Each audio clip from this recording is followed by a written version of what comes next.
Нийслэл Улаанбаатар хот нь Монгол улсын хотчлтын хөдөлгүүр гол цөм. Сүүлийн 10 жилийн хугацаанд нийслэлийн бүсийн хүн ам 56% нэмэгдсэн. 2014 оны байдлаар Монголын нийт хүн амын 40 гаруй хувь нь суурьшсан. Улаанбаатар хотын иргэдийн 40.2% нь орон сууцнд амьдардаг.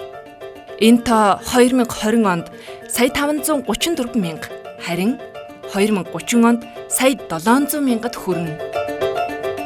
Даяаршил хотчлт хөгжлийн шин давлгааг авчирч байгаа ч Монголын залуу үе өв соёлоосоо хүндэрч үнэт уламжлалаа мартах аюул нүүрлээд байна.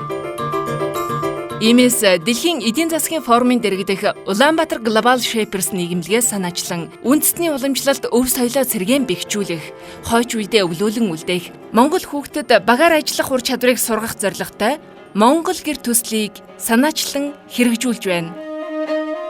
Гэр нь монголчуудын уламжлалт эко сууц, нүүдлийн соёл иргэншлийн ахуйг тээгч бөгөөд уламжлалт гар урлын бүхий л төрөл хэлбэрийг өөртөө багтаасан ардын мэдлэг ухаан, сэтгэлгээ, соёл зан үйлийн нэгдмэл цогц зөв юм.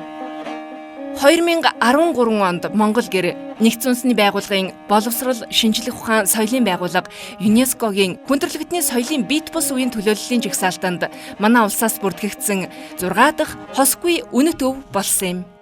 Монгол гэр төсөл ерөнхий боловсролын сургуулийн заавал судлах хичээлийн хөтөлбөрт Монгол гэртэй холбогдох соёл, уламжлалт, мэдлэг, зан үйл, гэр урлагийн талаарх агуулгыг оруулж хүүхдэд гэр барих, буулгах, дадал олгох шаардлагатай загвар гэрүүдийг нийслэлийн 60 сургуульд гардуулахаар төлөвлөд байна.